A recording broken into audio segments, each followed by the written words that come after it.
النهارده هوريكم ازاي بنستخدم المكنه ديلونجي اللي هي سي 9. هوريكم كل حاجه بتستخدم ازاي. اولا دي المكنه تيجي بالشكل ده، ودي الحاجات اللي بتيجي معاها. تمام، اللي بنعمل فيها القهوه او الكابتشينو. طيب، اول حاجه هنعملها للناس اللي جايبين المكنه واول مره يستخدموها، طبعا لازم بنحط فيها ميه وبنشغلها مثلا مرتين تلاتة عشان تتغسل من جوه. بص، ده الجزء اللي بيتحط فيه اللبن اهو بالشكل ده. بعدين اللبن بيتعمل بخار من هنا. هنبتدي الاول نعمل القهوة. اول حاجة هنعملها هنبتدي نفتح المكان ده بالطريقة دي، بنضغط عليه الاول جامد وبعد كده بنلفه. هو زي سيفتي كده عشان ما يتفتحش في اي وقت، فبنضغط عليه ونفتحه بالمنظر ده. بعد كده بنملى ميه في ده اللي هما جاي مع المكنه اصلا، ونبتدي نحط ميه.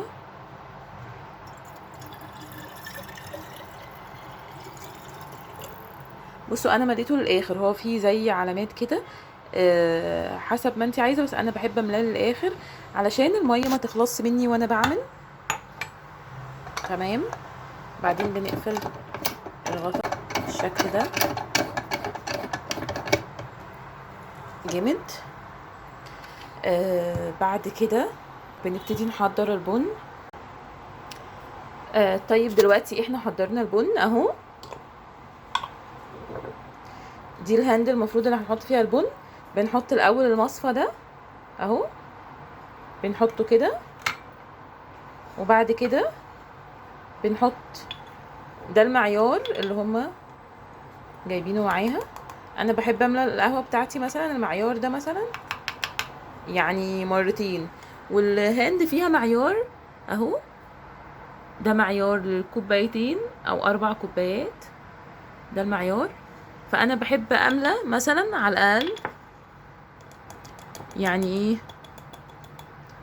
معلقتين. طيب المفروض يعني بسويه كده. هما للاسف المكنه دي مش باعتين اللي هو بيكبس البن، مفيش الايد اللي بتكبس البن، فانا ممكن اكبسها بالمعلقه باي حاجه، بس احاول ان انا اكبس البن شويه يعني هو. طيب دلوقتي بعد ما حطيت البن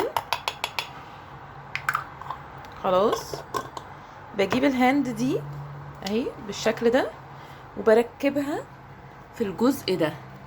شايفين الجزء ده اهو تحت، الجزء اللي تحت ده باجي احط الهاند بالشكل ده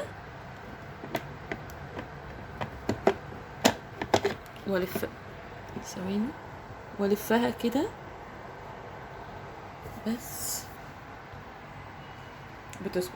بصوا هقول لكم برضو، هوريكم تاني. بصوا زي ما انا قلت لكم، انا حطيت البن بالمنظر ده كده، بثبت ايدي كده على مكان الفتحه كده بالمنظر ده، وبعدين بقوم ايه لفه جامد كده بس لغايه ما يثبت، بس بلفها جامد. بصوا لغايه ما لفيتها بالشكل ده اهو. بعد كده بنعمل ايه بقى المرحله الجايه؟ بنجيب زي الابريق ده اللي هما مدينهولنا معاه، وبنركب له الغطا بتاعه. الغطا بتاعه بالشكل ده ليه؟ علشان لما ينزل فيه الاسبريسو يعني ما ينزلش بره او يطرطش بره عليه. فبنحطه بالشكل ده، بنحطه هنا كده على الهاند كده، بندخله كده بحيث ان هو الاسبريسو ما يطلعش بره. تمام، قبل ما بنشغل بنحط اللبن في المكان المخصص. طبعا ده للناس اللي عايزه تعمل كابتشينو. الناس اللي مش عايزه تعمل كابتشينو عادي ممكن بتشغلها من غير لبن. برضو اللبن عندي زي في معيار، فانا مثلا يعني لو نصها تقريبا بيحط نص كوبايه لبن، هي كلها المعيار كله تقريبا على قد كوبايه لبن، فانا بملى ايه نصها تقريبا على اساس ان انا بحب ايه يبقى نص كوبايه لبن. تمام. طيب بقفلها بالشكل ده. بصوا يا جماعه، اهم حاجه انا هقول لكم على كام نقطه.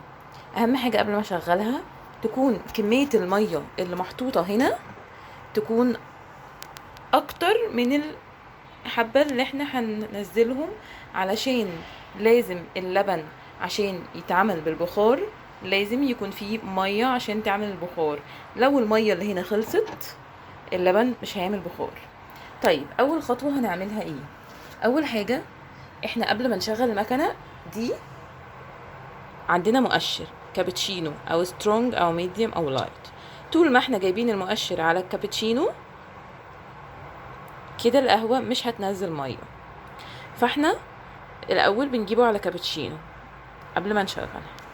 بعد ما بنشغلها اهو ده الزرار بنشغلها كده اهو، بنبتدي نجيب المؤشر على سترونج مثلا، انا بحب القهوه سترونج بس، وبننتظر يعني دقيقه او حاجه. السخان بيسخن القهوه وبعدين بتبتدي تنزل هنا. ده عليه مؤشر، انا طبعا عشان جربتها كذا مره فانا قايسه المؤشر ده. المؤشر ده لغايه 2 تقريبا بيعمل نص كوبايه، هو بيعتبر زي شوطين، فلغايه 2 ده تقريبا بيعمل نص كوبايه، ولغايه المؤشر رقم 4 بيعمل كوبايه كامله. هو دلوقتي المفروض ان هو بيسخن وهيبتدي ينزل.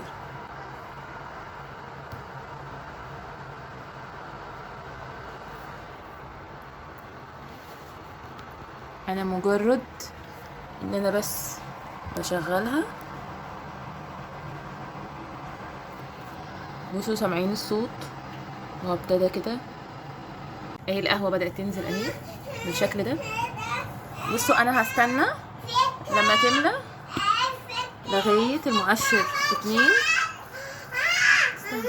المؤشر 2، وبعد كده بعد ما توصل للمؤشر 2 انا المفروض انا اللي بوقفها بنفسي. اول ما هتوصل ل2 يعني معنى كده ان هي تقريبا عملت نص كوبايه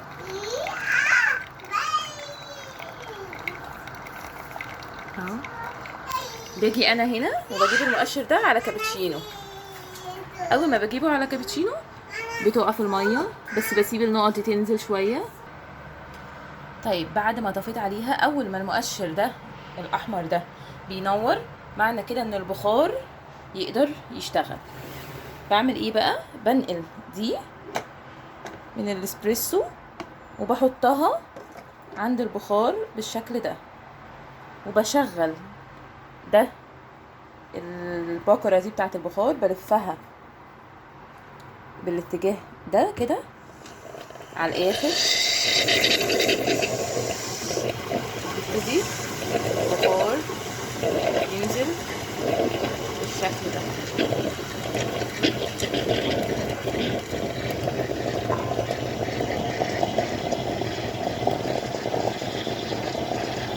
شايفين الشكل منظر؟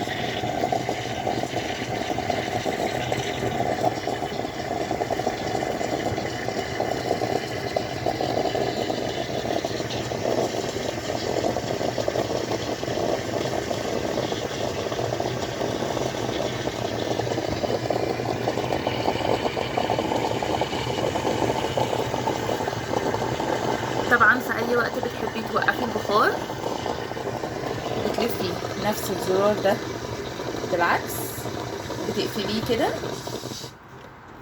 بس طبعا هو عشان لسه فيه تقريبا لبن، لسه فيه حبة لبن، فانا يعني هعمل بخار تاني عشان بس ايه مينفعش اخلي المكنة فيها لبن.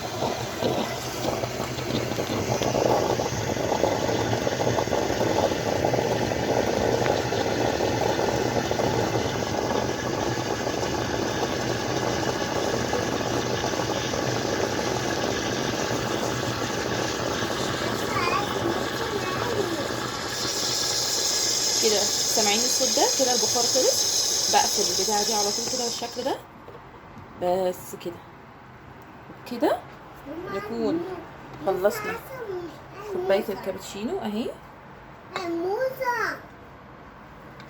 شايفين؟ ادي شكل الكابتشينو بعد ما خلص اهو. هنكبه بقى في الكوبايه بالشكل ده.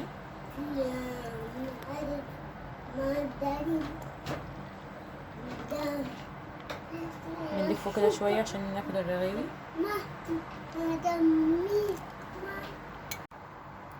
اهو ده شكل الكابتشينو بعد ما عملناه. طيب بصوا يا جماعه بقى، احنا بعد ما خلصنا الكوبايه في حاجتين مهمين جدا. يعني الحاجتين دول لازم يتعملوا بعد ما نخلص المكنه. اهم حاجه الجزء اللي كان فيه لبن ده، لازم العمليه دي لازم تتم، ما ينفعش ما تتمش. ان احنا بنملى الجزء ده ميه وبنشغلها مره بالميه.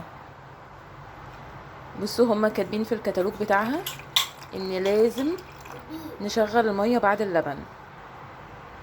طيب انا بشيل الاول هند. ده شكل القهوه اهي بعد ما خلصت. شايفين ما فيهاش نقطه ميه. منظر القهوه ده يدل على ان هي كانت مكبوسه كويس والمكنه كويسه. طيب بعد كده احنا حطينا ميه، بنحط اي كوبايه او يعني ممكن نفس البتاع ده، وبنشغل. اول حاجه بنشغل الزرار ده، طالما ده نور يبقى هي مستعده تعمل بخار. هي اوريدي سخنه مستعده تعمل بخار. بعد ما حطينا ده بنبتدي نلف كده، نبتدي نعمل بخار بالميه.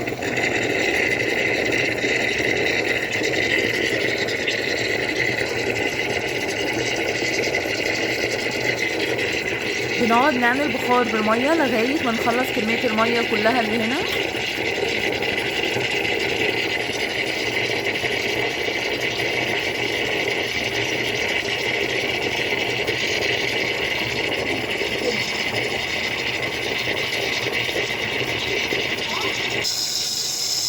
طيب كده يعتبر خلاص البخار خلص. بنقفلها تاني بالمنظر ده اهو. بنقفل كده خلاص، البخار نزل خلاص. كده يعتبر المكان ده اتنضف خلاص اهو. بس بنشيله وبس كده بنطفي الزرار. طبعا هم عاملين حاجه عشان الامان، ان الغطا ده طول ما هي سخنه انا مش هعرف افتحه. مهما لفيته هيقعد يلف معايا كده، ومهما ضغط مش بيتفتح. ليه؟ طول ما هي سخنه مش هيتفتح، لازم تبرد بعد كده بيتفتح. بصوا لو عايزين تسالوا عن اي حاجه على المكنه اسالوني، ابعتولي في الكومنتس. بكره برضو ممكن اوريكم طريقه الاسبريسو، اوريكم برضو طريقه كذا حاجه فيها. زي ما قلت لكم هي المكنه بس يعني مش صعبه قوي، بس هي محتاجه بس كام نقطه سهلين جدا يتحفظوا. واهم حاجه بعد ما نحط اللبن بننضف اللبن ونحط مكانه ميه. عايزين تسالوا على اي حاجه، عايزين تسالوا على سعرها، عايزين تسالوا على اماكن تشتروا منها، عايزين تسالوا على اي حاجه ابعتولي في الكومنتس. وان شاء الله ان شاء الله هعمل لكم فيديو تاني هوريكم برضو مكنه نوع مختلف من ديلونجي، نوع مختلف تماما عن النوع ده، وهشرح لكم برضو بالفيديو طريقه استخدامه وكل حاجه. وشكرا.